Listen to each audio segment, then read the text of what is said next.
like that little introductory beat. That's nice. Yeah, it's cool. I'm all about it. Well, hello everyone. Welcome, welcome. I have a very special guest with me, Maya. I'm special. Yeah. Maya, I think you were one of the. I was thinking about this. I think you're one of the. So I've had a YouTube channel for a while. I think it's been Okay. like 6 years, but previously I just used it to store my old lectures on. I wasn't like actively engaged in YouTube, and I started to get Okay. engaged probably about a year and a half ago. Hmm. And you're one of the first people I like met in the community Really through chat. Yeah. Like interesting. one of the first names I started to recognize, like, oh yeah, I know that before I even saw you, or like Oh before we even yeah, had a I hear that conversation. a lot. Me and Titan. Yeah, you were in Titan. It's funny, and I've never actually talked to Titan, but I know Titan. Oh, But I have. yeah, I don't know if that's a good or a bad O I have, but Neither. me It completely is what it neutral. is. But yes, this has been in the works for a while. My life kind of fell apart halfway through last year, and so we had to Okay. delay it a little Yeah. bit.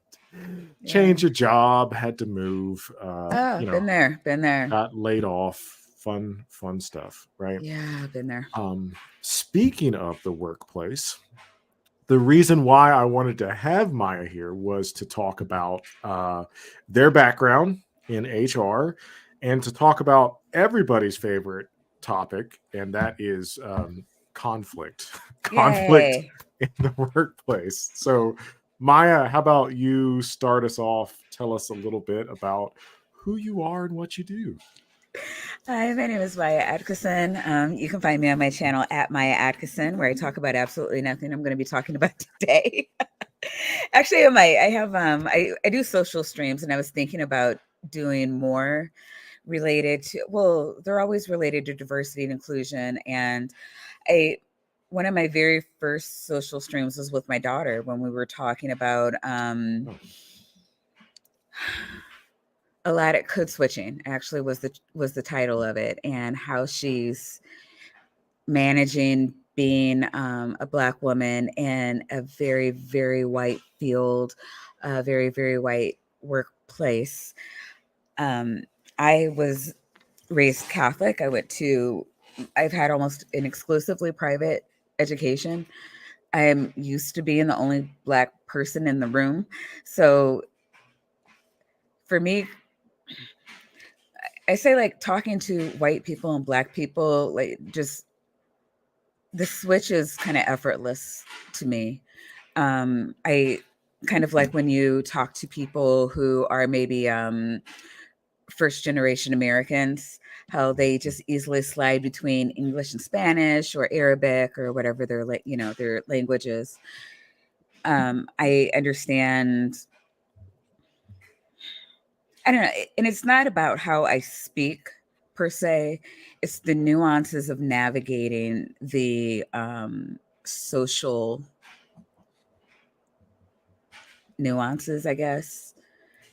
There are things that when you're in white women's spaces are just too aggressive. It's going to be off-putting. You're not going to be able to get your message across. There are mhm. going to be times when you do that in the black community, and you're going to be seen as a bit or punk, as you're too soft. You're not somebody that I have to respect.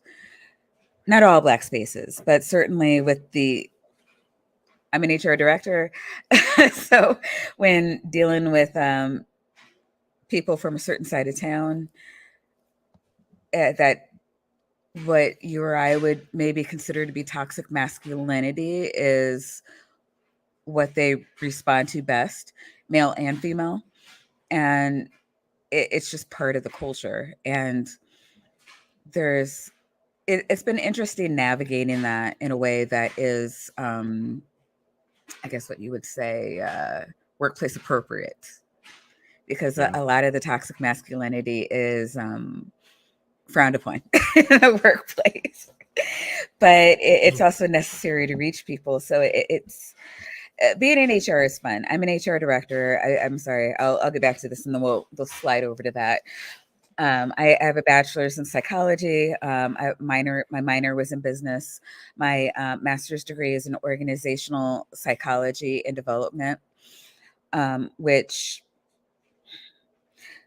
I am in my field. Being an HR director is what you would expect someone with an IO psychology background to do outside of research and development. So at the doctorate level, you would expect the experiments, the employment test, the personality test, how do you behave? Well, how do employees behave under this situation or that? I would be the practitioner. I would read the science and then implement it into the workplace. And if it's not working, part of the group that kind of we have our forums and things where we report back, where this is working, this is not working. Very not unlike what you would see in the medical community, where you have, the experimental people. Well, this is, we believe that being gay is a mental disorder. And then you have the social workers and the doctors and the psychiatrist and, the therapist saying, okay, we're finding that something else works better in practice. you know? So maybe we need to rethink that. So while I'm not clinical at all, it is more akin to those people with the master's level, doing the being in the field, you know, being the practitioners and reporting back to the doctors and the clinicians, the researchers, yada yada yada. I am very proud of my field. They've made a lot of great strides, and I'm able to accurately implement a lot of the research into the workplace right now. So, and I think an important marker of success is when they're saying, okay, when you do this, you can expect that. And be it good or bad, it happens. And psychology has made a lot of strides, and which I like considering. I think we don't get a lot of credit for being a science, but we are. And since we're a science where most of the things we would want to do are considered unethical, I think Right, we're right. doing pretty well. Yeah. Yeah. Psychology is 100% a science. If anybody wants to debate that, feel free to come on the Come at me, show. bro. That's right. Speaking of toxic masculinity. Yes. So before I get into the questions that I have for Maya, if you have questions for Maya, by all means, feel free to put them in the chat. I will do my best to get to them. I see that we already have one. So y'all's questions comes first. Anything you want to ask Maya or anything you want to get Maya to respond to, yeah, feel free to put it in there and we will circle around to it. Oh yeah, And real we quick, since I'm yeah. using jargon, I do want to say IO is an industrial organizational psychology, which I'm in organization. My degree, if you look at it, it'll say master's degree in psychology. My which is about as good as you get on diplomas. But like if you look on my transcript, it'll my subfield or my major will say organizational psychology, which is IO, industrial organizational psychology. But mine actually it's really long, organizational psychology and employee development, because they had to be weird. Good to know. Yeah, so and this actually relates to one of the questions I want to ask you. So let's go ahead and jump into it. So Aunt Jer, Hey, Aunt Jer. thank you for stopping by first and foremost. Love her. Has a question: as a HR director, is there anything you can do to raise awareness in the workplace of ingrained toxic masculinity and educate about alternative behaviors? Yeah. Oh gosh. It's usually my job to implement that. My particular job, the executive director, also a black woman, and I don't know if you're a black woman, it's kind of close to your heart. I kind of I asked repeatedly to be included in that diversity initiatives, but she everything's along a series of subcommittees. She's the head of the subcommittee, and there are no other directors on that subcommittee. I think she thought that it would be usually the directors head the different subcommittees. So my subcommittee is leadership and development. Um, I think it's just kind of workplace politics there. She's just like, nah, nah, wait, I got this. So I'm like, okay, whatever. Um, my lane's over here. Leadership is it's not unrelated and actually probably more effective um, in being on the leadership committee because it's more like training managers and how to deal with managing a diverse workplace. And I think when people think diverse, they think, male, female, black, white, and it is so much more multifaceted than that. I think the biggest two, like when you're in a big city, and my job is in Baltimore City proper,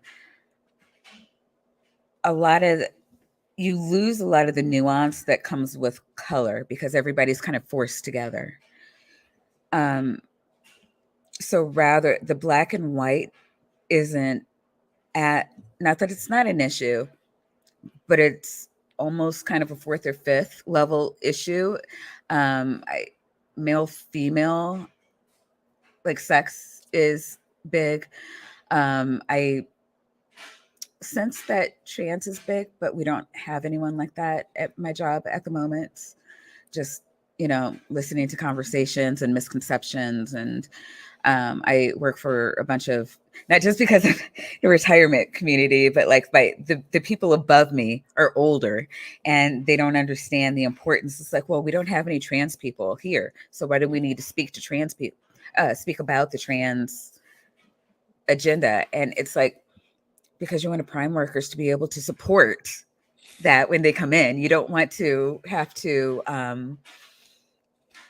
you're you want to get ahead of problems, right? So if I hear conversations and I'm hearing problems, I want to be able to address that because any day now a trans person could come in, and if you don't address that before they come in, the manager could inadvertently not hire them, thinking that they're not going to be a good fit, which is valid. When we hire you, like we see your resume, we already know that you can do the job. When you go in for the interview, what you're looking for is a good fit. When you're not a good fit, because we haven't properly primed the workplace to be able to support you as an individual, like just you were born this way, and we can't accommodate that.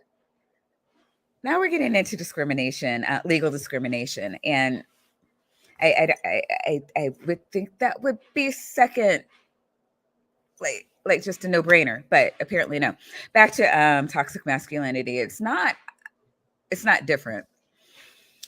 I mean, okay, it's the same line, but kind of a different thought pattern.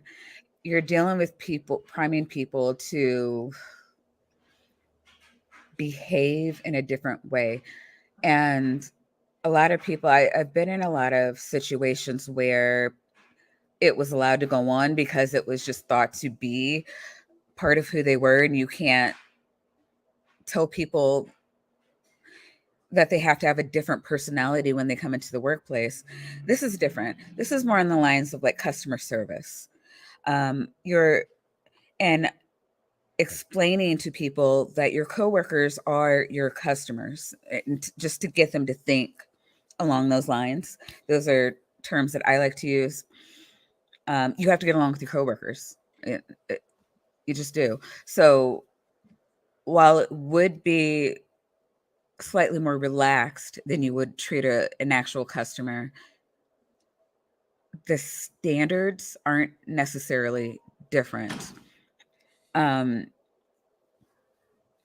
this is what we expect of you, and this is going to vary per department. Um, my maintenance team has more, it's an all male environment.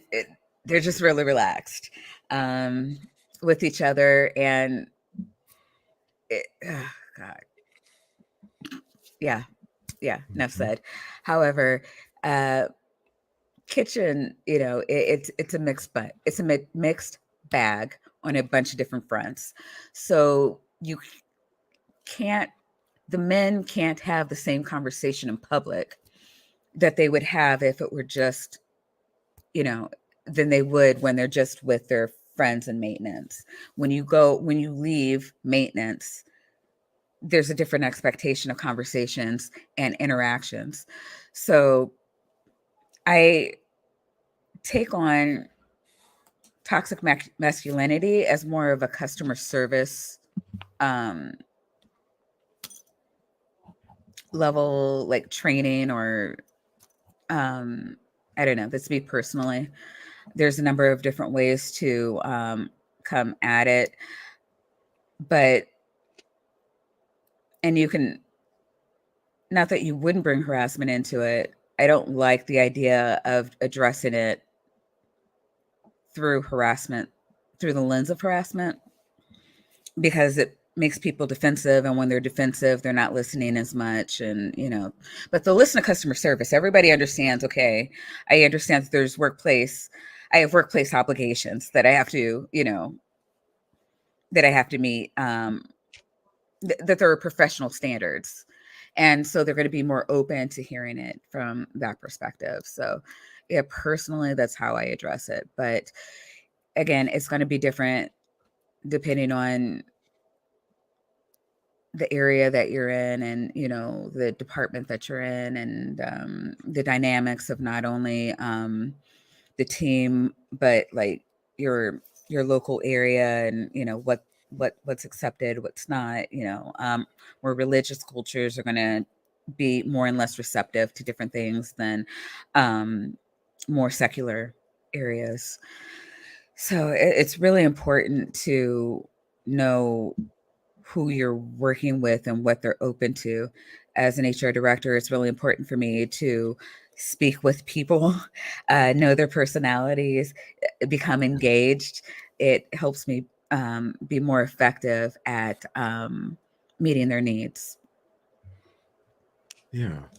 So I was going to ask you a question similar to that because um, I've I've had a very varied would be a nice way of putting it. I've had a kind of a roller coaster of a career. I was thinking back. I've had over 30 different jobs over the course of my life, and I haven't been I guess I have been alive for a while now, but a bunch of different jobs.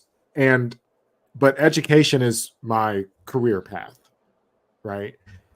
And I ran into what I wanted to ask you about kind of relates to toxic masculinity because no one's immune from it.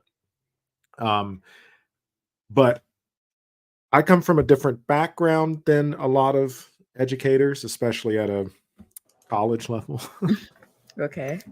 So, I was for a little bit of context, and this is what led to a problem that I want to ask you about and kind of ask you about like how you navigate this, what you've seen in the workplace. But and getting back to this idea of adopting to new work culture and uh, kind of code switching and changing how we speak in different situations, because Hmm. so I was raised by a single mother. She made about $15,000 a year. Okay. We grew up very rural trailer park. Trailer park, for those of you who don't know, is like the country version of the ghetto. Right? Um, Trailers are really small mobile homes that are very cheap, and if you live in the country, that's where all the poor people live. Um, Now, the benefit is that trailer parks tend to be pretty diverse, ethnically speaking. Hmm. Did not know that. Culture, at least where I in Savannah Okay. in the South. Um, Gotcha. diverse in the sense of black and white, not diverse in the sense of Hispanic or Asians or anything like that. But so yeah, I grew up in the trailer park. So my first couple of jobs, I started working construction when I was 14, 15. Mm-hmm. Construction, of course, is a male dominated field, at least it tends to be.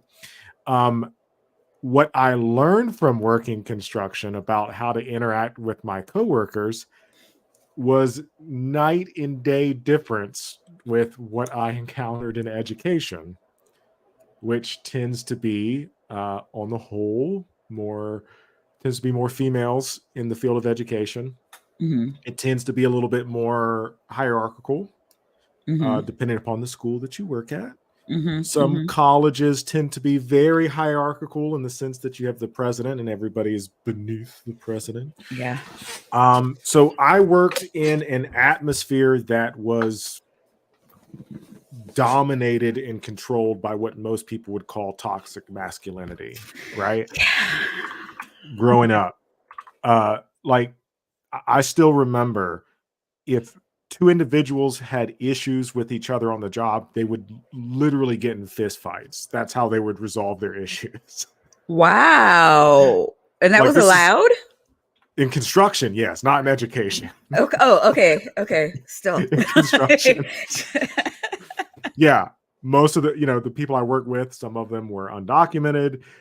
We were all paid Mm. under the table. I made $20 a day, A standard pay day, at $20 God. a day. Wow. I like, and just to give you throw another story out there related to it, and I still remember this because it was so shocking to me because it was my first job experience. So I used to lay carpet, and this is in South Georgia, and so the houses that we worked in weren't air conditioning. There's no, they're still unbuilt, so it's 90 degrees outside, 100 plus degrees with the heat index. It Hmm. sucked. Yeah. Sounds And so like. I still remember my first week. There was a younger guy that was training me, and we were carrying a load of carpet up to the second floor of this house. Hmm. We couldn't get it fully up there, so he just threw the carpet down. And his exact words were, "Fuck this shit. I could make more money selling drugs." And he left. Well, I mean, that's usually true. I mean, that's He was not wrong. I mean, let me say like, that. And it was a lot easier than what we were doing. So that's what I grew up in. gotcha. Working through college, I was working in kitchens. I was, slinging pizza and Yeah. retail, none of which has an HR department. So Ugh. I What say all really? that to, Retail? Oh man. like, yeah, Yeah. bottom rung retail, like Walmart, Okay. stuff like that. Okay. So I say that to say my first like well, not my first. It was like my second teaching job. The way I handled conflict in the workplace was not the way other people handled conflict. And it got me into a lot. It caused a tremendous headache. It got me into a lot of trouble. You don't say. You sound like an HR manager's nightmare. I absolutely was, because I just could not wrap my head around it. Like I just didn't get it. Like, what do you And mean you talk it out? exactly. Well, see, so by that point, I had evolved a little bit to where I wanted to talk it out, but I had an issue, and I, you know, Hmm. be vague on some of these details because you never know who listens to these things. But I had an issue with a higher up in the college Okay. where they rightly corrected me on something. I said, okay, but like I wanted to talk to that person. Hmm. Like, explain to me Hmm. the rationale behind this process. Like, let's talk about it. Yeah. This person made it clear to my department head that they didn't want to talk about it, that I should just do what I'm told to do. I hate that. Now, this person did have a military background that might explain some of the do as you're told type Okay. of Gotcha. situation. But me, that didn't satisfy me. So I showed up at this person's office and I was like, "Hey, you sent me an email. I sent you one back. You didn't answer it. You're going to answer it now." Uh, Wow. yeah. Um, it ended with them threatening to call security because they perceived me. This was a man, it wasn't a woman, but No, yeah, yeah, I would hope. yeah. I would hope. But still. Yeah. I I oftentimes have got the impression, sometimes people have told me this, that I come off as aggressive, right? So, how would you respond? How would you coach young Michael in the workplace? Um, I'd probably make your supervisor do it, honestly. And not to be a bitch about it. We're talking about, again, workplace dynamics. So even as an HR director, like, I have to be cognizant of stepping on other people's toes. There wouldn't be anything I would do to um, a worker that where I wouldn't include their supervisor in, or at least give them a heads up that I was doing it. I had an issue with an employee that had been fired from a prior job for blowing up. I mean, and like cussing, not the managers, but colleagues. And then they came to my job, and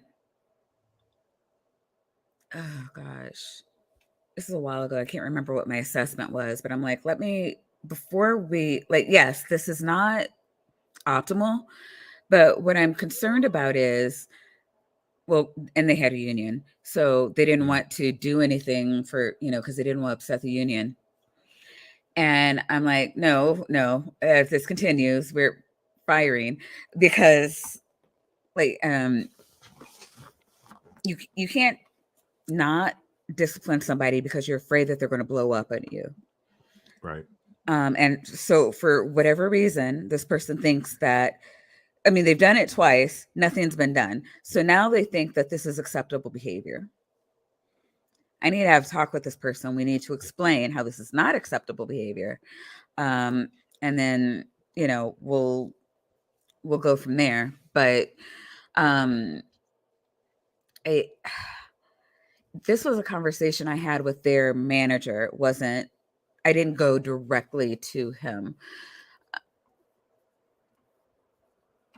If it were my employee, let's say that, to answer your question.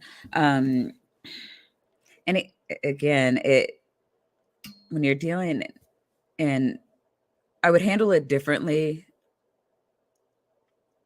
in life than I would in the workplace. In the workplace, you have to understand the politics. Um, if I were your supervisor, I would have gone to you and say, okay, one, this is what I expect from you. Two, this is what you do in the future. Three, what's the issue? Maybe I can get the answers you need, or I should be able to tell you, like, if I'm your direct supervisor, I should have knowledge of why you are doing what you're doing and be able to answer that for you. So, instead of asking somebody who's not your boss, come to me, um, ideally. But yeah, I mean, I do understand that. I understand what is problematic. I also understand why you felt you were forced to do that. It's not the best work type, we'll say. Yeah, I've always, and I get that, especially when you're dealing with like institutions that have hundreds of employees, that not everybody can have direct conversations with everybody. Hmm. But it still bugs me. I've learned to control myself. I've learned to, take those emotions into different places, but it still bugs me when, if I do something wrong, if I say something that I shouldn't have said, Hmm. and maybe not, and I get not everybody's like this, but if you have a meeting with me, if you pull me aside and say, "Hey, look, Hmm. you said this inappropriate comment during our meeting, like let's keep talk professional." Like, it doesn't even Right, have to be right. direct. can we just be adults? Like, hey. Right. And that's my preferred style. Like, I can't tell you how many long emails I've sent to people. As I'm like, I know we're directors, so trying to find somebody not in a meeting, or when you're not in a meeting, it's just like, you know what, let me just bang this out, send it over. They can read it at their own leisure, and if they have any questions, they can respond back. But like the hierarchy bothers me, and I'm in a place like that now where Yeah. the CEO was upset that she didn't like the EO disclaimer we had on the job board. And this is when I'm like 3 months there. And I'm like, I'm not reading every single page of the website. The website's been here for how many years? And like, right when I get here, now this is a problem. You've always recruited on this website. It's not even my problem. I have a recruiter. I will direct the information to the recruiter. And so I was like, okay, do the thing, and then tell everybody when you're done. So it'd be me, my boss, and the CEO, which is my boss's boss. And he did that. And the CEO, my boss says, well, you need to tell the CEO why you're making the recruiter respond to her instead of you. Because I'm in meetings all day and I didn't do the thing. And I think it's just asinine. Like, he can update you more accurately than I can, and it's an email. I didn't send him to your office. Like I would not have done that. But I'm just saying, like, an update, and an electronic update on what was done. I why am I not getting a thank you? Why, Hmm. I'm clearly on the email. So if there's any issues, I understand that you're going to tell me the issue, and I'm going to have to go back to my, to the recruiter, and we're going to bang this out. But like, you asked for something to be done, and we're pretty much just saying done. Like that was pretty much the email, just done. um I mean, it was, more detailed than that, obviously, but I just thought it was so ridiculous that oh no, you should be the one. I'm like, there's so much stuff to do. It Right. wasn't my I'm not the one who like set it up wrong. Hmm. Not It's not really, I mean, not that it's not my job, but like, Yeah. you've allowed me to designate the doing of this to another person. They should be the one doing the thing and letting us know that they did the thing. Like, that's what I'm thinking. But yeah, I mean, it's just like this hierarchical stuff. To me, it's just like, well, I'm the CEO and I'm so high and mighty, and I'm, too important for non-managers to speak to. Right. Like, that's how it feels, and I Exactly. resent that on a personal level. Not that it's ever happened to me. Usually I've been very happy to go to my boss, like, you do the thing. I have a problem. You deal with it. I've been very happy as a non-managerial at worker to do that. So I haven't had to brush up against this uh personally. Professionally, I have a problem with managers acting that they're better than other people. Yes. But that aside, I get it, and I understand it's my job to intervene, so I do the things. Mm. Yeah. Yeah. I also, I can't express to you how much it irks me when I hear stuff like that and when I see stuff like that happen. Um, so what are some, and I meant to tell you this earlier, but part of the reason why I wanted to have this conversation is because I have, over the past about 4 or 5 years now, Mhm. transitioned into like what I like to call like student HR. So, Okay. No, yeah, I get so it. I sold my soul and became a administrator within the school university setting, starting about 4 years ago, Okay. and so now I deal with student conduct. Um, Fun. yeah, yeah, it's a blast. But I had a conversation. It was back when I was teaching. I'm teaching at a university now. Mhm. This is back when I was teaching at a high school, but I had to have a conversation with a young man about a similar thing, and I would be curious to get your take on this because, yeah, like when it comes to confrontation, like I don't like gray areas. Like I Ugh. would prefer, and Mm. and again, everybody's different. You're in the wrong line of work. I There's know, right? only gray areas. So I don't like gray areas, and I would prefer, like, again, if Maya, like, if I say something to you, for example, that you don't like, that again, we talk about it. Not in front of everybody, but you take Right, me right. aside, we have a conversation. Exactly. And I don't like when people beat around the bush and we don't address the elephant in the room, and you Yeah. did something to hurt my feelings in a meeting, but I'm going to make, as a me, the manager is going to make like vague passing comments about it Mm-hmm. and about like this hypothetical situation. We're not going to address it. But I had this conversation with a young man that was like me Mm-hmm. and got in trouble in one of his classes because he was behaving inappropriately in the classroom setting. He was being unnecessarily confrontational with the teacher. Mm. Let's say that it was over a grade, right? Okay. And his response was, well, like, well, I don't understand why they just can't talk about it. Like, you know, I I submitted this. They didn't give me the grade according to their rubric. Well, tell me why you didn't do that. Like, let's talk. And I was like, In well, front of the class or aside? he brought it up in front of the class. This is where I had to Ah, explain to him, like, yeah, okay, well, this yeah, is where we're wrong here, right? yeah, yeah. Um, you have that conversation during office hours. You don't have Hmm. it Right, right. in front of everybody. But one of the things I had to It's like so weird. direct him. Yeah, go Having ahead. been a student for a very long time, I can't. I'm thinking back even in like middle school when the teachers didn't necessarily have office hours. We always knew that there was a time to talk to the teacher and a time when you couldn't about your grade.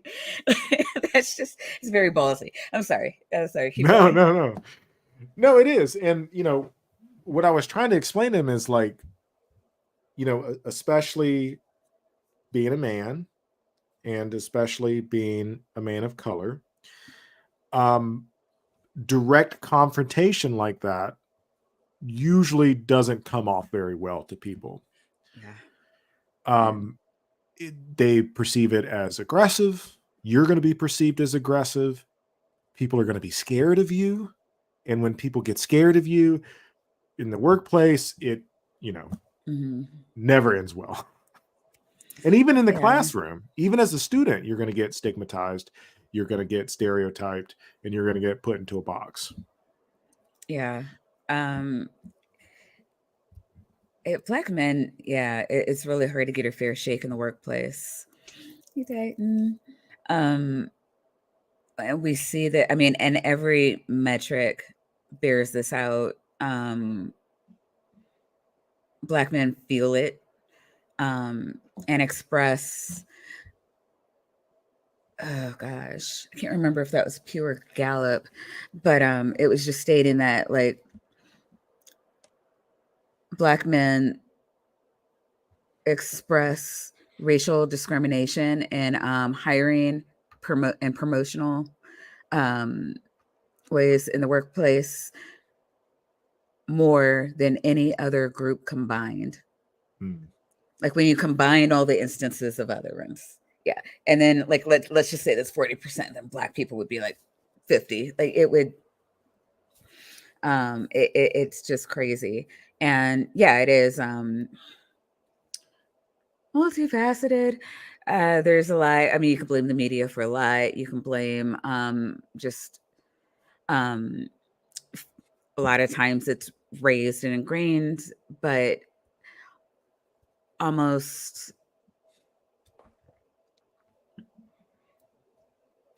almost I mean it's ubiquitous though, at least in the United States. Mhm. I haven't looked into the stats in Europe. I'd be really interested to know if like there's a good number of Black men in even England, and to see if they're like experience in things on the same level, because obviously like you have black men and white men doing the same things, acting the same way. It is perceived more aggressive when a black man does it. Yep. When even like with women, a black woman, Yep. we may be perceived as aggressive by white women, but like by white men, we're just annoying.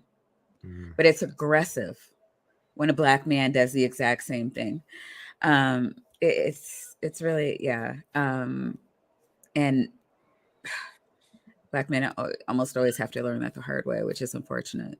And part of the systemic oppression that, I don't want to get into necessarily in this show because it's more about workplace conflict. But when talking about workplace conflict, even as HR, I think it's really important to be cognizant of what is actually going on versus what is being perceived. And I say all Yep. the time that perception is reality. Um, so, like for instance, if whenever somebody is being harassed, um, I have to deal with it as if it's real.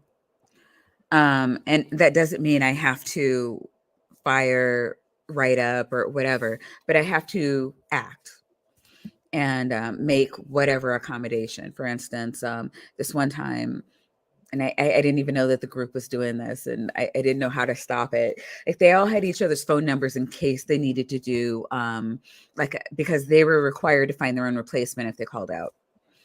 And so some of them started like just planning parties and it's like, hey, I'm going to do this thing, and anybody who wants to come. Once when somebody did that, it went to a woman who was having marital problems, and her husband then wanted to know, why is this man texting you, inviting you out on a Friday Oh. night? She then comes to me and Oh. says, he is sexually harassing me. He should not be calling me, asking me out. I am a married woman. Mm. This is not sexual harassment. I'm like, are you kidding me? Yeah. Your marital problems are not my problem. But it was, because they should not have been doing that. Like, there was a book that was in the manager's office that they're, if you didn't want the day off, and they would just, copy and paste it and into their phone because it's just easier. You wake up and you're sick. I'm not going to be in the manager's office. Like, I just want to do a mass text, and whoever responds, responds. I send a text message to the manager, Susie or Bobby, whomever shows up. And, it's, it's done. I'm clear. Everybody else is happy, whatever. I get that, but I'm like, we've got to figure something else out. So I had to bring in the, and again, I didn't go directly to the worker. I went to the manager. I'm like, hey, this is what's going on. We need to have this conversation with the worker. I then had to bring in the woman that was making the complaint. And again, I would not have, she's saying harassment. I had to get her permission to have the one-on-one, but I'd rather have the one-on-one with the supervisors so that everybody's on the same page about what the agreement is and what to expect going forward. There can't be any, so if somebody does any one thing, there can't be any confusion. It's like, well, I thought you said this, or I thought we were going to do that. It's like, no, it was me, it was you, it was your boss, it was them, it was their boss. Like, everybody else understood this except you. I don't know. Like, seems like the breakdown is over here. And I now, as the employer, do not have to feel fear legal repercussions due to your misconception, because Mm. obviously I wrote it down as well. Um, no, yeah. And it was just like, all right, you're going to have to take her out of your phone. And that was Mhm. enough to legally unbind the employer from the discrimination claim. But I mean, that was like something that's a silly thing that I always bring up just to show like how seriously we have to take everything, Yeah. and how sometimes, even though you're not doing anything wrong, it can still be perceived as harassment. Yep. And, as soon as that's brought to the employer's attention, I have a legal obligation to do something. that person was not written up. Nothing was done to their employment, or they were still given the same annual. Like it wasn't put into their annual review. It didn't affect their money. They could promote or whatever. So but I did have to put it in the file because ostensibly, if he didn't, he was very happy to take her number out of her phone after all that. I bet, yeah.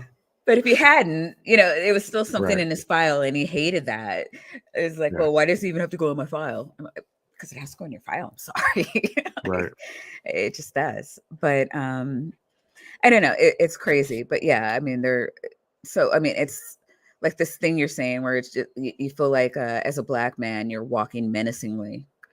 And I'm just trying to cross the street, I swear. Right. And depending on how it's perceived by other people, yeah, it could be, it can get messy.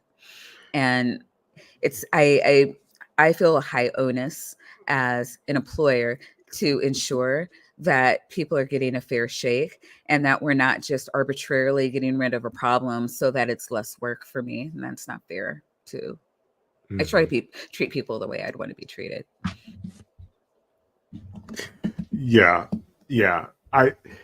You brought up the harassment thing, and this is a little bit of a tangent, but I feel like we could probably talk about this for a while because we could probably share some stories. But I've seen, and I'm curious if you've noticed the same thing, and this is completely qualitative. I don't have any data to back this up, but I've gotten a big influx.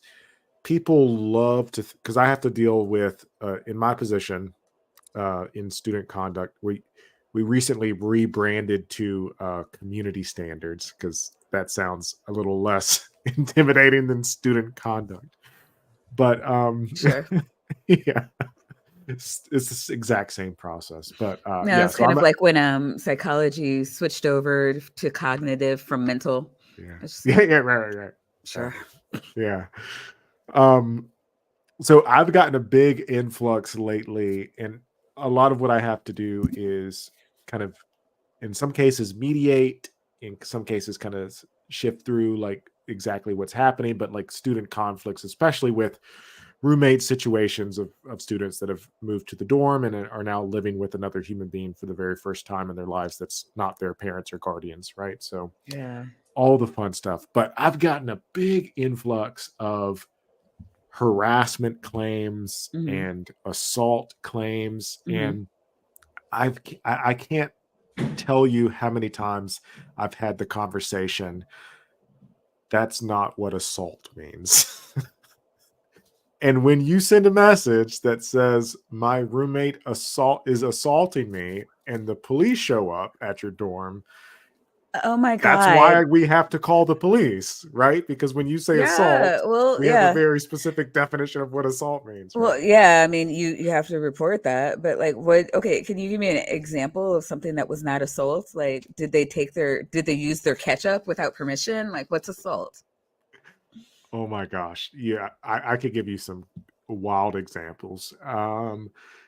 Yeah, I've had students claim that like a text message that somebody sent them was assault. We get the same thing for harassment, and that's actually a little closer to harassment. But yeah, I've gotten, social media post or assault.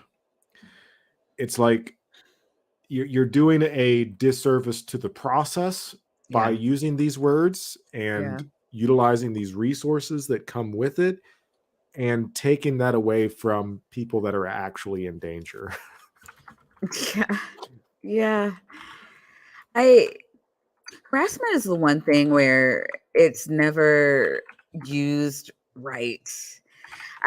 When every single time there's been like when I find a case of harassment, it's just, I don't like this, or, could you ask them to stop? It's never, they're harassing me. When I get they're harassing me, or I'm in a hostile work environment, it's always my boss asked me to do my job, or, Right. Now that I like, think is harassment. No, right. Or I mean, just something like whenever they use the actual jargon, and then I have to sit Mhm. them down and I'm like, look, I'm going to take all complaints seriously. You, Right. but You have to. this Yeah. this isn't a hostile work environment. It's an actual legal term that has this actual definition here. Like, and I'll pull it up on the computer. Like, it's a legal term. It's not just like such and such is, I believe, oh gosh. One hostile work environment complaint was that the Hispanic girls were speaking Spanish, make them stop. I believe they're talking about me behind my Of back. course. Of course. Yeah. Like, this is not a hostile work environment. In fact, you might be creating it if in fact there is one. You might be the Stop problem. Yeah. it. I thought we were past that. Of like, we have a lot of Spanish speakers in there. Like, the reason we have the Spanish speaking, let's say the only reason, obviously I wouldn't, like, if you tell me you speak Spanish, I'm not gonna be like, oh no, it's you might upset the bigots. But we actually intentionally went after Spanish speakers because we had such a high level of Spanish only speaking patients. Mm. Um, so yeah, when you get a bunch of native Spanish speakers together, they're going to speak Spanish. Right. Like, you go through this Surprise, every day. surprise. You've been with the company for 10 years. It's now a problem. I, Mhm. I don't know. I mean, there's been a couple of times when I felt like people were trying to use HR to harass their Yep. coworkers, Yep. which is also fun. I get similar instances. Um, so let me ask you another sort of question. This time related to since we're talking about Hispanic coworkers, racial slash gender discrimination Yeah, yeah. in the workplace. I have a story I want to share, but in general, let's start off with like a general blanket advice. If somebody believes that they are being discriminated against, whether it's for racial reasons or gender related issues, like what would that person's like first step be? To tell someone of authority, usually it would be their direct supervisor, whoever that would be. Um, it would, if we're talking about it, legit harassment, it eventually would have to go to HR. But if it's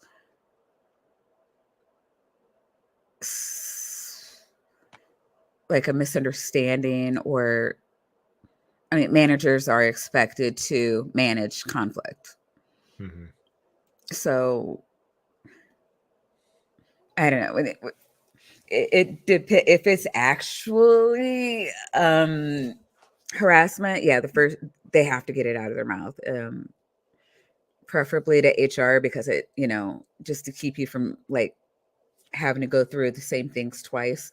And if find that, like, by the second time you go through a story, it's just like, well, I've already said this before, and so I'm skipping things that may or may not be pertinent. Um,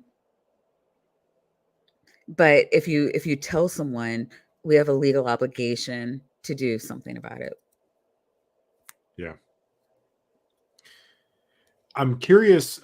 So, in the university setting, there are a couple of routes. And for anybody out there that's a student, or if you know a student, um, you can submit claims if you feel like you're being racially discriminated against, or especially, well, if you feel like you're being sexually harassed, there's actually a separate department in universities called Title IX that Mhm, protects cases of sexual harassment. It's a mhm. federal program that all universities, at least all accredited universities, don't quote me on that, have to abide by. Is there something similar in the corporate world for sexual harassment, or is it all kind of funneled through the same system? Yeah, no, it's not a separate process. It's just a heightened level of like, I have to stop what I'm doing to look into that. It's not just like, well, um whenever there's any kind of harassment or assault, if I find that, Johnny smacks Susie on the butt, I have to have to stop everything I'm doing. Just like, I heard that Susie and Sally were having a smack fight, Right. but if it's like, this worker isn't acclimating well during their probationary period, all right, try these things. I'll follow up with you in a few days to see how it's going. Or gosh, I just finished dealing with a person who refused to take showers. Okay. And I was getting complaints from 3 different departments, and no one wanted to say anything. I'm like, I will say something to this man. Like, like I think it's going to be a little awkward, this being our first meeting and all, but if manager, you will not do this. Like, this is part of, like, I don't know, like the dress code policy is worded weirdly, but I'm like, I'm throwing it in there. You have to bathe. Like, part of cleanliness is part of the dress code. And yeah, so the manager did, but it's I could have sat on that for a week or two until I got another complaint. It wouldn't have been a big deal. But yeah, like, it's just the level. I mean, it gets a heightened level of attention and documentation. And what's the other thing? There has to be a thing. Something has to be done. And again, documentation. Like, what was said, who was it said to, what did you do, when did you do it? Like, it's you don't slack off on that. But the record keeping is all on my part. A worker is more than welcome to only verbalize it, and I still have to, the onus comes on me to do all the documentation. Like, there's a lot of times when people are having problems and, I'm like, okay, well, get me a statement. And I technically can't move until I get that statement. Yeah. If it's harassment, like, I will pull them into my office. I will meet them in the parking lot. I will get the statement. I will write it down. I will say, whatever I need to do. Because, I mean, I just can't sit. Like, well, you knew that for 4 months, like, Bobby was, like, hitting on Susie and you did nothing. It's like, well, Susie wouldn't write it down. That's, like, it doesn't stand. So, yeah, no, in the workplace, it is expected that there are going to be people who are too scared, or whatever the circumstance. Maybe they're illiterate, doesn't matter, they may not write it down. And that doesn't take the onus off the employer to act. So I want to ask you some follow-up questions there that are a bit more serious, but you bringing up the case of the person not showering, I also want to ask you, let me ask you this now. What has been, maybe you can't share this on air, so to speak, but has there ever been a time where you've been unable to, like, keep a straight face during a meeting because of the content of what you had to meet the person for, or maybe it was a struggle to keep a straight face? What was your craziest in a funny way, not craziest in a horrible way, sort of meeting that you could talk about? I've never struggled to, like, to be appropriate for the conversation. That's never been a thing. I think the craziest, like, the thing that, I mean, that I guess the shocking or most jarring situation for me was when I worked for a place and one of the workers was taking a client to an event. Well, she's a driver, so she would drive the client to the event and then drove the client back.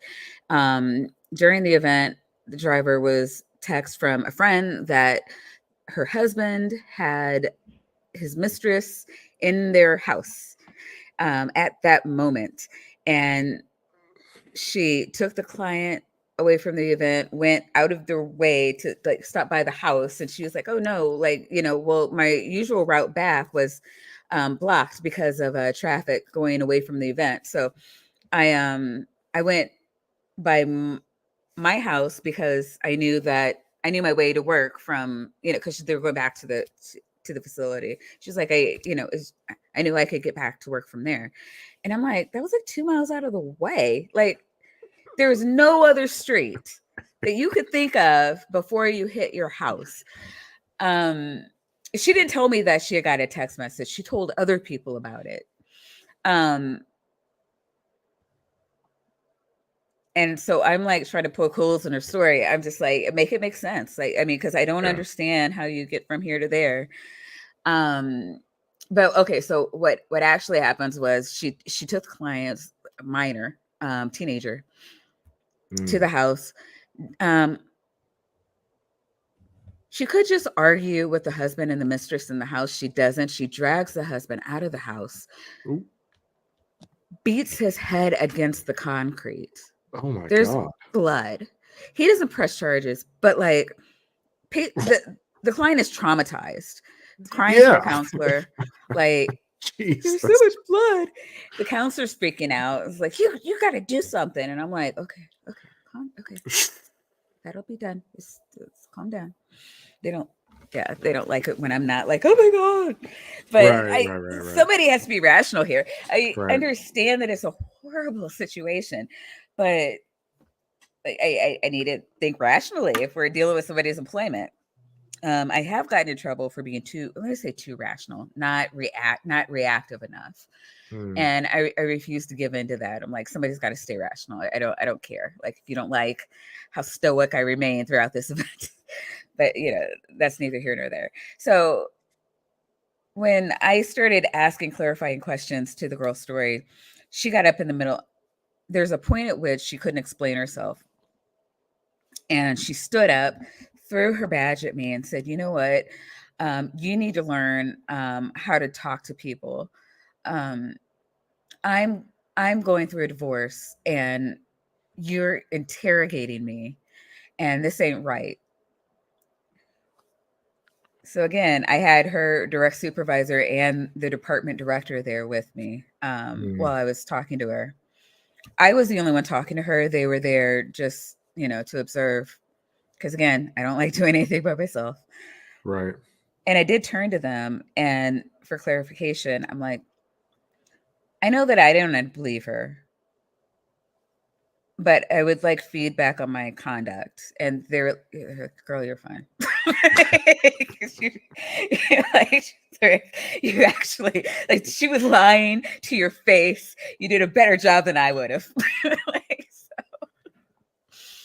um, so yeah, that was one of the like more crazier That's ones, but intense.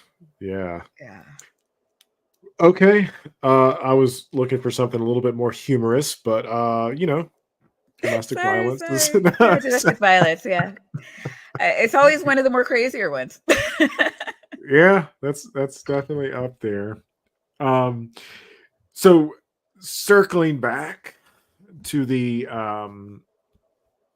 dealing with addressing racial gender discrimination. I'm curious how you approach, I guess, not explicit discrimination, right? So you have instances in which you might have like blatant racial discrimination against a particular group or Mhm. against one person, but usually that's not what we're dealing with. No, Usually it's, you know, rarely, yeah, rarely. rarely.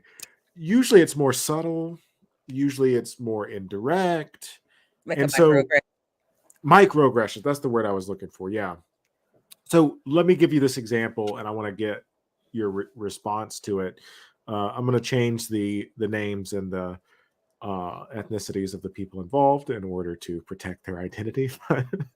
So because this was relatively recent, I had a situation between staff members. This wasn't between a student, but they still brought it to me because I was the person that dealt with other people's problems.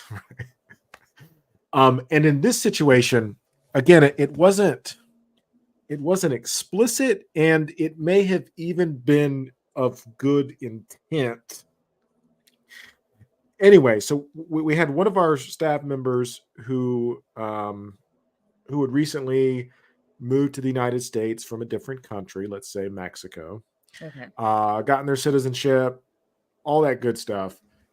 And we had a supervisor who would always, like, again, these comments aren't inappropriate, but would always make comments about that person's nationality.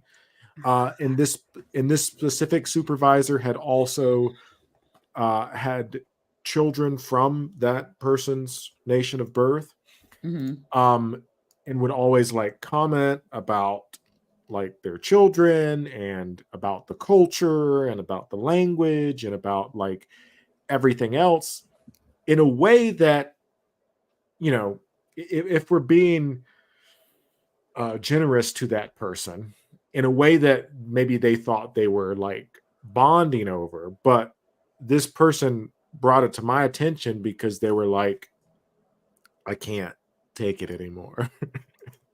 Like, can we just talk about something else for a moment? Like, why is Wait, this what? person? It felt What were like they patronizing. Yeah, like? They only wanted to talk about this aspect of the person, or yeah, what? Okay, yeah, gotcha. yeah. So they thought they were being helpful, but Took it too far. gotcha. Yeah, and maybe I don't know if that would technically that I don't know if that would be like a microaggression or Yeah, anything, but yeah. um So a microaggression is anything that marginalizes somebody because of the group, right? And usually people think that they're being helpful. Like, I was talking about this white lady who, oh, you said, I'm sorry, not this white lady, this older white lady who was clearly raised in a an environment where black people were looked down on, and then her granddaughter married a black man, and now she's trying to relate to black people in a mhm, way that I think she wanted. So as soon as that happened, I feel like people might have been saying some things to her. And so now she wants to be buddy buddy with my mom, and I think she wants to like bring some things about black people back. So it's like, see, I'm not racist. I have one black friend, and classic defense. Yeah, you know, and my black friend told me this true thing about black people, so I am the black ally. yeah, yeah. With my black ally superpowers of my black grandbabies in the wallet that I show everyone now, which also got Tyree. My daughter said that she met the woman. The first thing she did, it's like, oh, you're black. I know black people. Look at my great grandbabies. Yes, this is exactly what I'm talking about. No, like that's it. Yes. Yes, yes. And my daughter, she's like, I try to smile, like I don't know what to say. Like, yeah, you just smile and nod. Congratulations. I don't know. Yeah. Right. I mean, because yeah, I mean, it's these things that minimize us, and it's like, okay, Mm, yeah, we're black, we're not a monolith, we're not all the same. I'm not gonna knowing me isn't gonna give you any street cred. I'm more than my skin tone. mm, These are all microaggressions. Yes. mm. So, yeah, if you saw that, and maybe this is something that would fall out of your area, but like if If you it had to happens in the have workplace, it's in my area. okay. Okay, well, if you had to have that conversation with the Hmm. supervisor, what approach would you take there? Um, Usually I don't. The supervisors are pretty good at saying "shut up, Myrtle." I'm not saying that that's the lady's name. Just I don't know. Right, right. I'm being racist. It's You're my not old far white off. lady name. Um, Usually when it comes to me, the employee is upset that they can't be racist. Mm, But and there's been a lot of times when a lot of times when the manager didn't explain something correctly. And then this is why it's so important to understand the employees and how to speak to them, because then I have to say, no, I agree with the manager because, and here's something that you may relate to, and send them back into their work environment um, in a mindset that is going to be conducive to being a team player and lending support to the team. Hmm. It's really interesting that you say that, because, and I guess it's because of the different environments that we're working in. But I have the exact opposite problem, I guess. Right, right. Being at a university, especially, I'm at an art school right now. Hmm. So people are like hyper aware of racism, and the issue is not. Which is almost worse. It's like, that's not racism. Put it down. Put it down. Go ahead. Go ahead. Yeah, no, it can be like demeaning to actual Right. racism, and it can take away attention from actual racism. Yeah. But like, I'm curious, and again, generalize here. Like when you say that people are upset that they can't be racist, like what do they come into you about? Like what exactly are they wanting to do? That Bigots don't like being called bigots. Um, mm, I don't know what they think bigotry is. Like it's this whole thing where it's just like, well, when we were talking earlier, it's like harassers never see themselves as being harassers. Um, mhm. and bigots never see themselves as being bigots. And, like, even, when I'm dealing with sexual harassers never see themselves as being sexual harassers.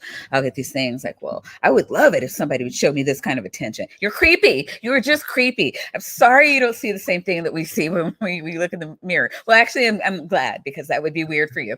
But it's like it's you just gotta accept that unwanted attention is creepy. Would you like a man doing that? No, no. Well, we feel the same way. It's not the same thing. It is, sir. They don't like hearing that either. So again, you gotta be able to talk to them in ways that relate to them.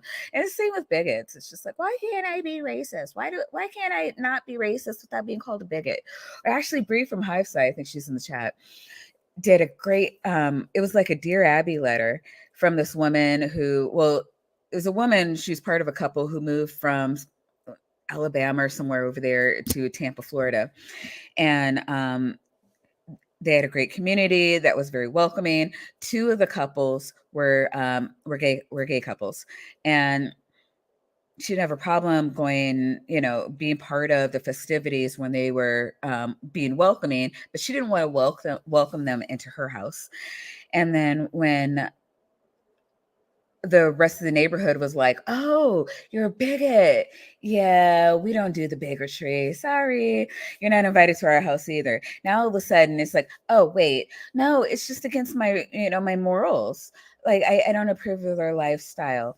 I'm not a bigot. I'm just filled with Jesus. I don't, and it's just like, well, both can be true." Right.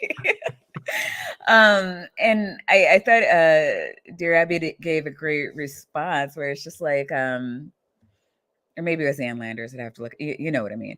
And it was just like, it's really interesting that you're fine with not welcoming them into your home, but when nobody wants to welcome you into their home for the same reason, now it's a problem.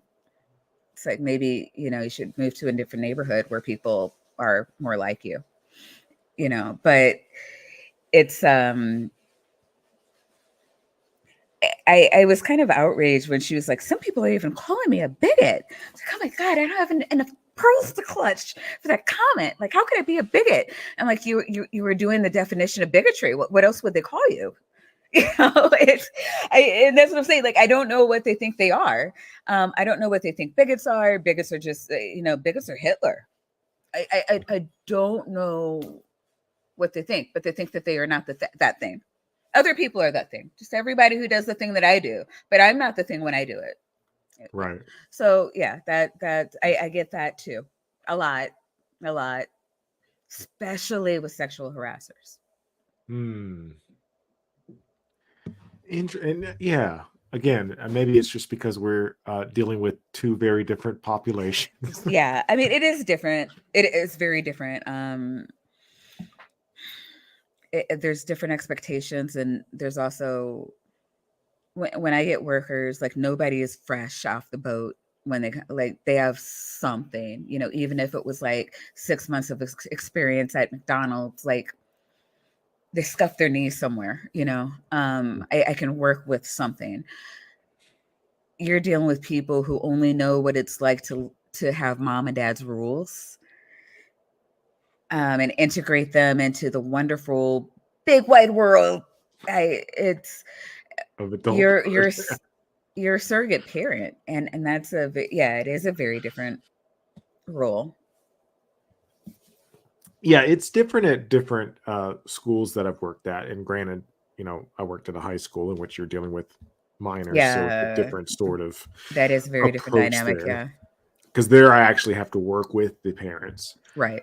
Although surprisingly, the school I'm at now, I'm more and more having to work with parents, which is odd to me because I'm putting myself in their shoes. And like when I turned 18, I was just gone.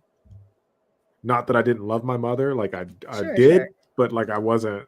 Yeah, I don't know. Maybe it's different times, but always, always. No, yeah, even in the workplace, one of my jobs, okay, well, that was different, I guess, because we did employ people, well, children, 15 and 16-year-olds we had in a restaurant. Um, it was a retirement community, but it had 3 restaurants, and hmm, just to be able to access more people, from 4 to 6, we had dinner. So usually they come to us straight out of school, and then, they'd work a few hours and go home. And so whenever you're doing anything, almost always the parents involved, because you're dealing with minors. mhm, Now, when they would graduate high school and apply for their other jobs in food service, maintenance, you know, um, just a number of other jobs that they could get into entry level, then the parents would want to come in and, it's like, well, Susie says that, she's having a rough time, or she's ready for benefits, and I want you to talk to me. I'm like, I can't. I'm Susie. Okay, I have to talk to Susie. If Susie wants you on the line, I can't stop her, but I can't just talk to you.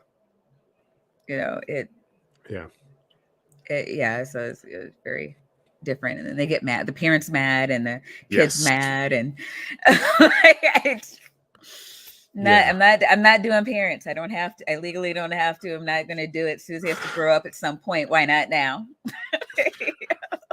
I wish I didn't have to deal with parents. Yeah. So college students get not to go into the weeds here, but there's a series of federal laws. The abbreviation is FERPA. How much information that parents, guardians have access to. Some students have full FERPA access, in which case I do have to deal with parents, unfortunately. Um, What's FERPA? I'm not familiar with that. I don't know what extent I should know this because I'm it's what I sorry. have to deal with on I can, a daily basis. I can Google I search. I'll Google Family Educational Rights and Privacy Act. Oh, Yeah, interesting. so it's a form that you can or cannot fill out as a college student. A lot of students have partial FERPAs if their parents are paying for their college. Hmm. Uh, will give the parents access to the financial information, tuition payments, how much they owe, all that other good stuff. Full FERPA release will also give parents, guardians access to student disciplinary records, and that's where it impacts and affects me. But Okay, yeah. yeah, where was I going with that? I wanted to ask you in terms of conflict management, Hmm.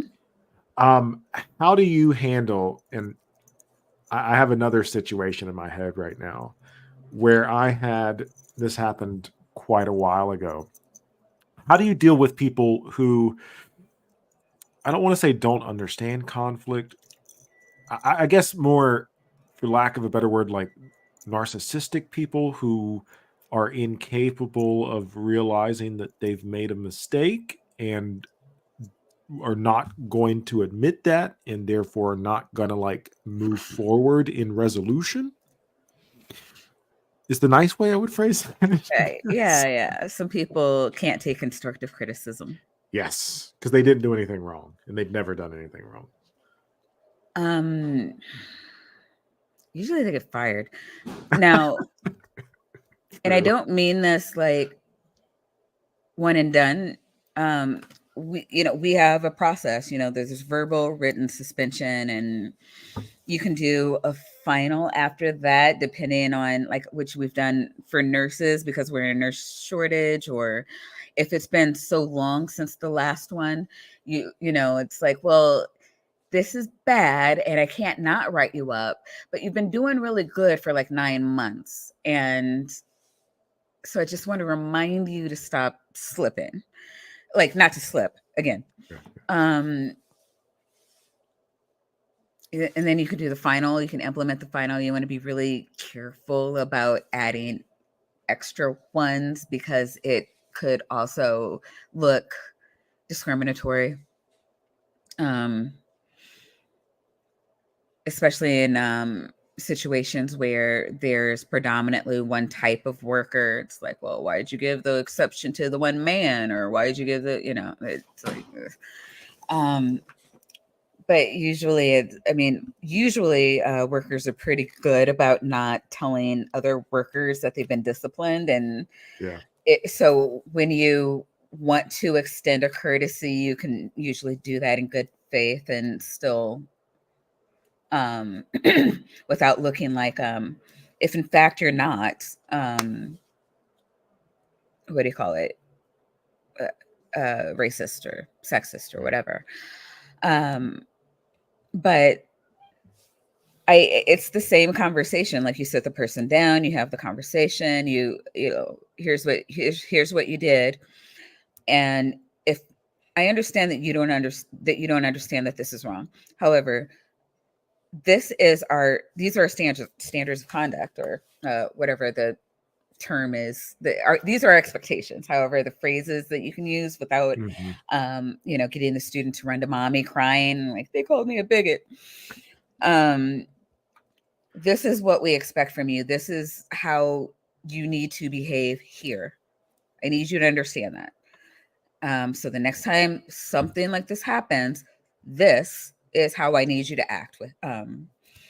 And I don't know what you guys do, but for me, I'm like, are we on the same page? Do we agree? This is what you're going to do? Yes. All right. I'm going to write that down. You're going to sign to stating that if this happens again, you're going to do what we agreed on. Yeah. And it's going to be in your file and you don't have to worry about it as long as you never do it again. Okay. Got it. Usually it's one and done.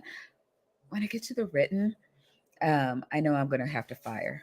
And it's just a process at Mm. that point that, I'm doing to be consistent or because of the union or, so on and so forth. But um,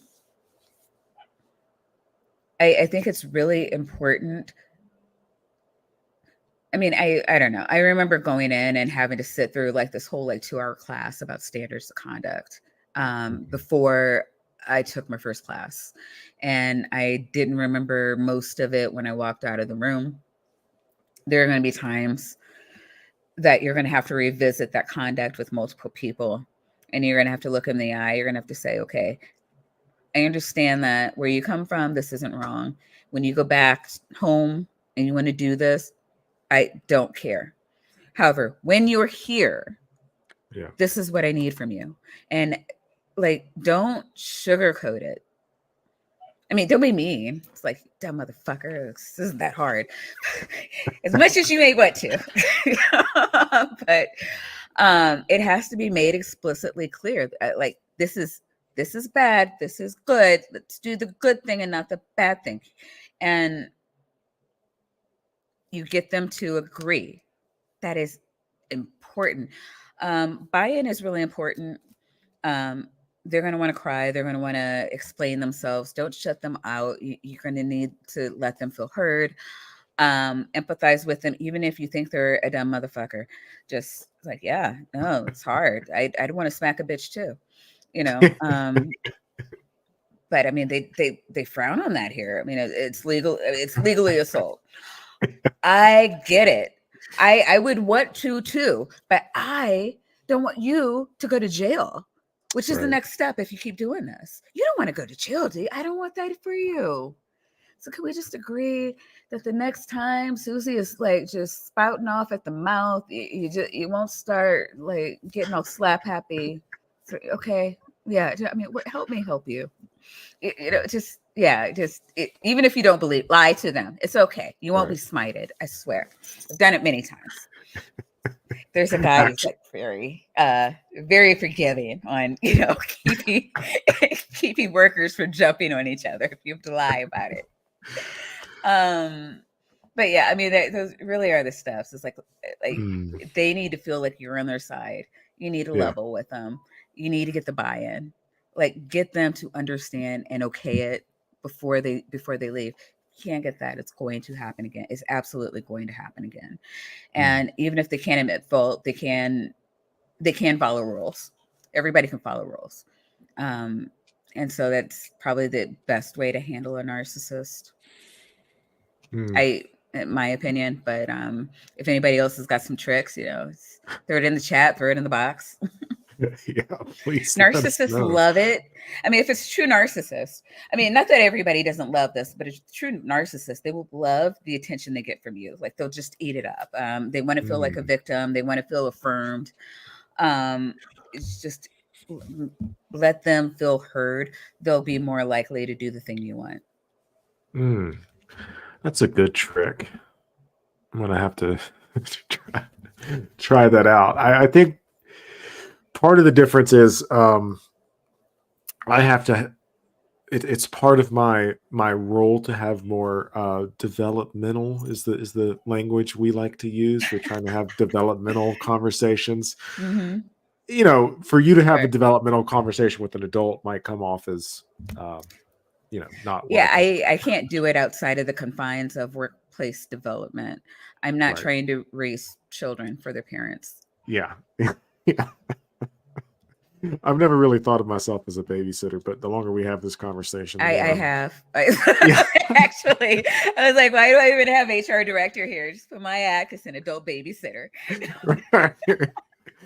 I'm I have starting these. to feel I like believe it that. or not, I have these conversations a lot. Mm, I at least with my population, it's very hopeful. People love me. But again, people it's you got to do whatever you got to do to get that buy-in. Not whatever. right. Obviously, you don't want to be a co-conspirator. But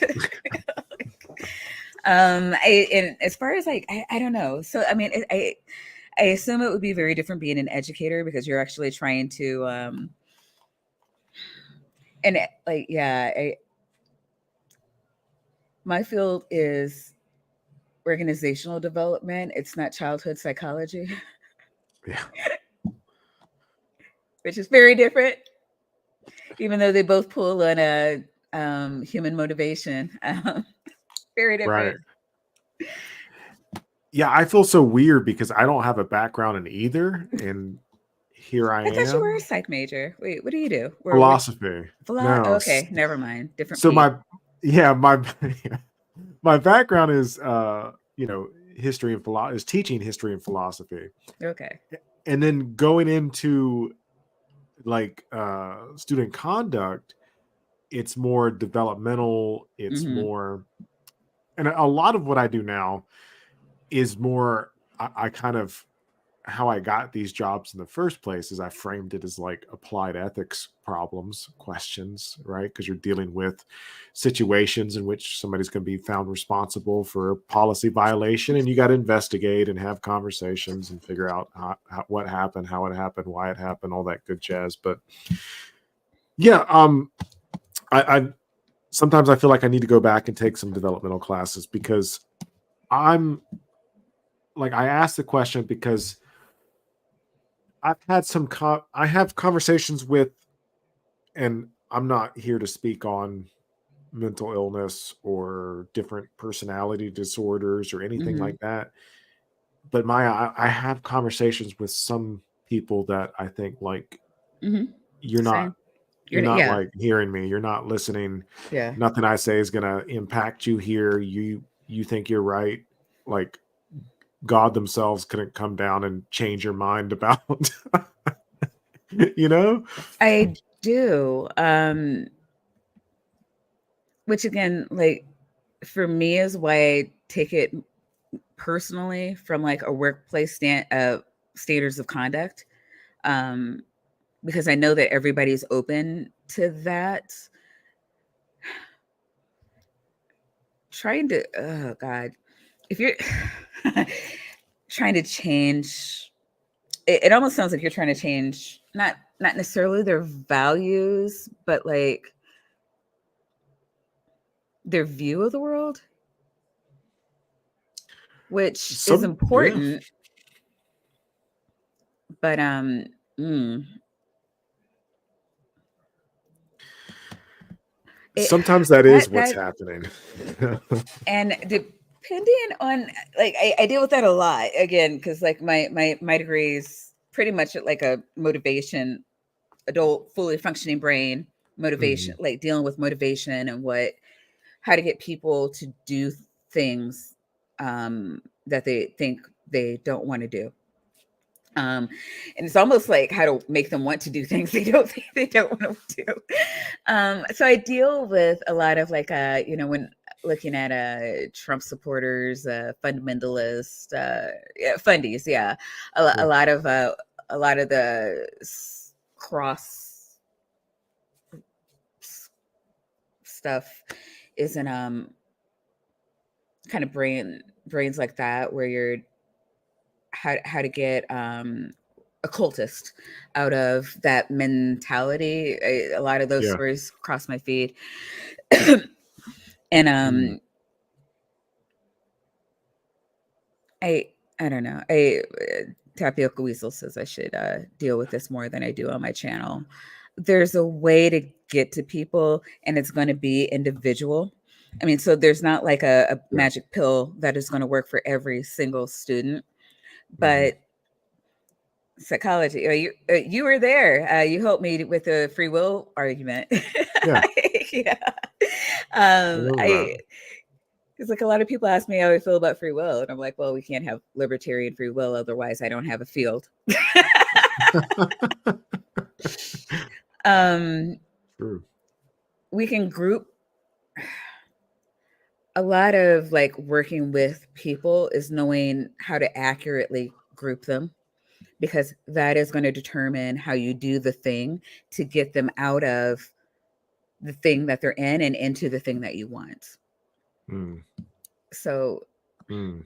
I wish I had a magic pill, but like you know how I'm saying, this is why it's so important for me to like meet people, know who they are, so Yeah. that I can have those conversations. Like this is the thing I'm talking about, because when I'm having a conversation about okay, we're doing this new thing, it's going to look different in food service than it's going to look in maintenance. It's going to look different to Susie than it does to Bobby. It's going to look different from, let's say, food service to the C-suite or chiefs and executives.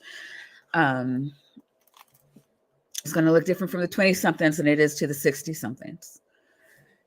Yeah. So, I mean, a lot of what I have to do is like it's accurately grouping, knowing your group, and knowing how motivation affects these perspectives so that you can manipulate your Yeah. workers.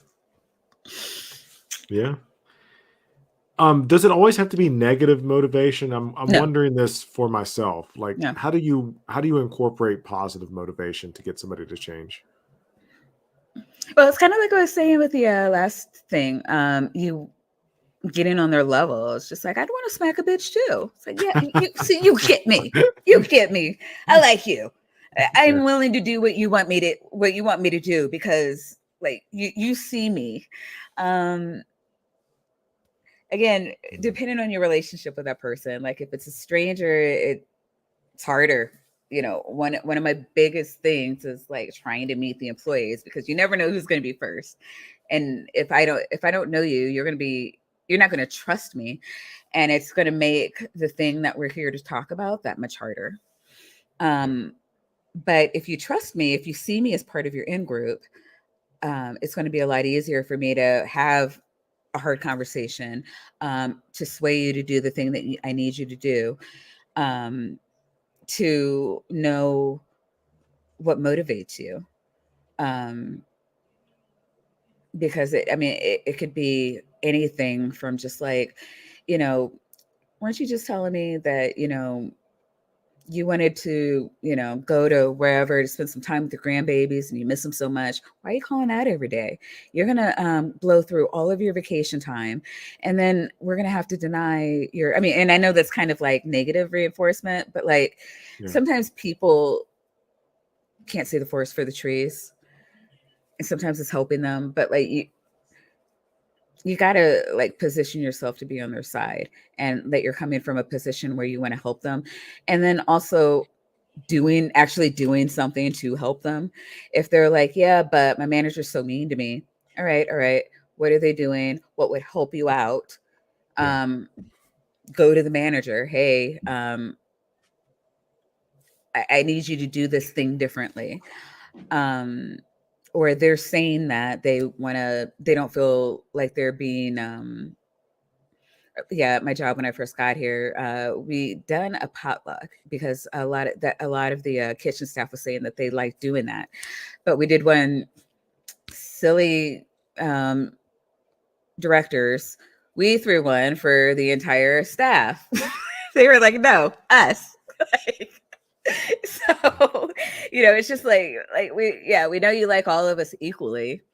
Yeah. Whatever extent they thought that was, they were like, we want to feel special. We want our own thing.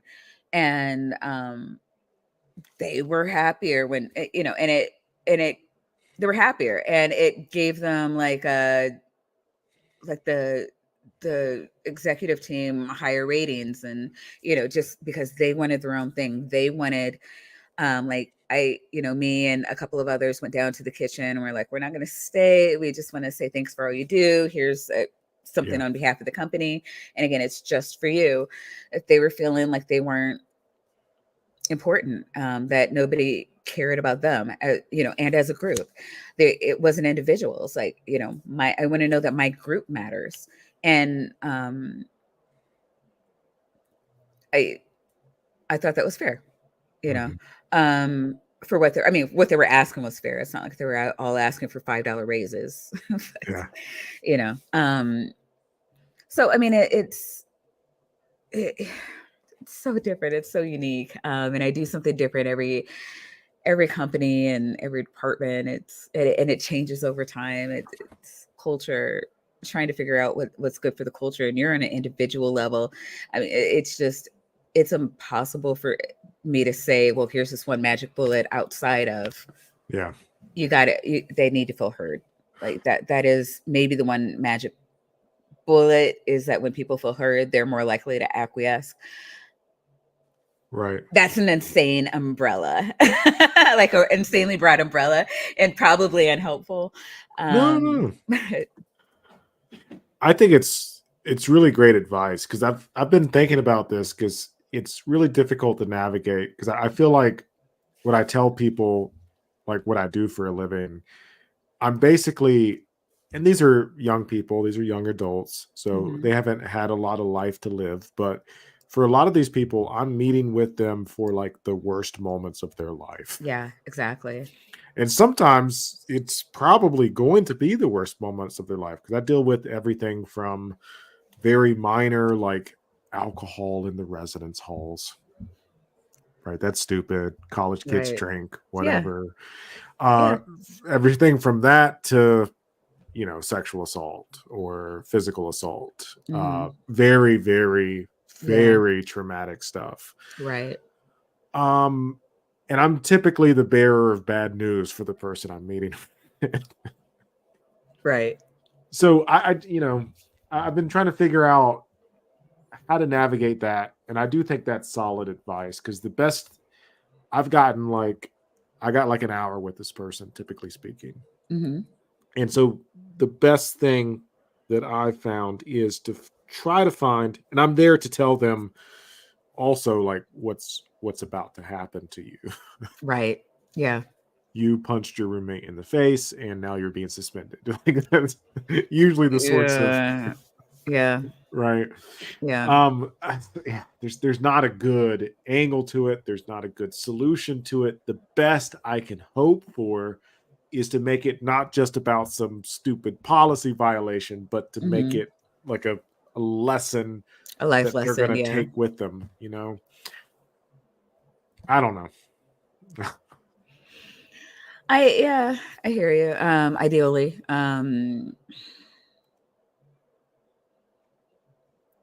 Yeah, I mean,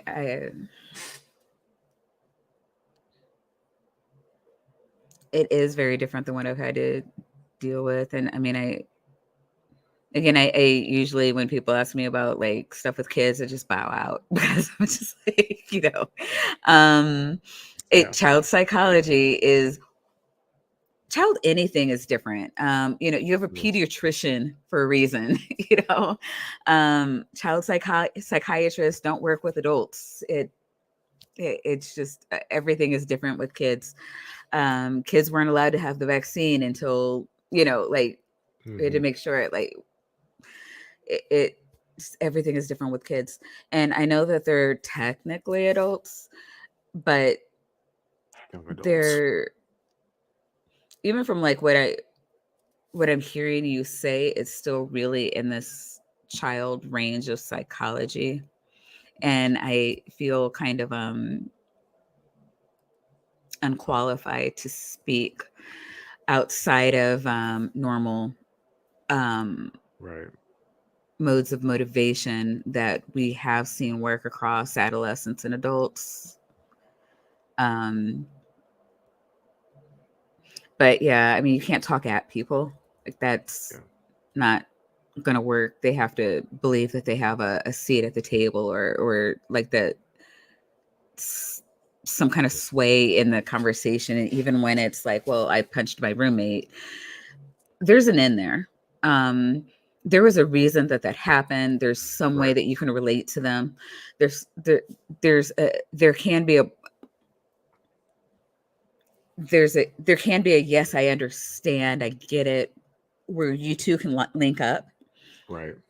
That being said, can we also agree on that this can't happen again, and Yeah. next time, and then you can and the same thing I do, like, well, what can you do next time, because we don't want to get suspended again or god forbid expelled, Right. right? What can we agree on? um they're old enough to where that should have some kind of that should be able to work, and you can still give your life moment and where they're learning something. Right. Well, Maya, I've kept you longer than the amount of Mhm. time I told you I was going This to is keep you fun. for.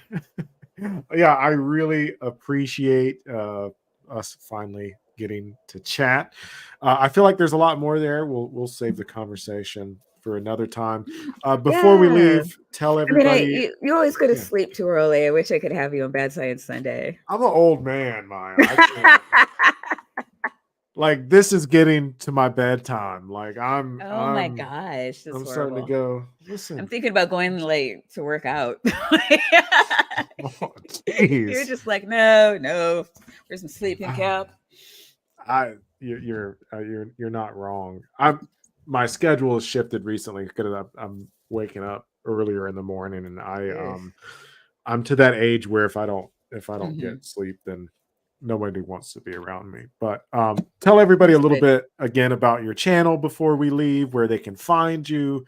I'll put it in the description. I haven't done so yet, but I will. Go ahead.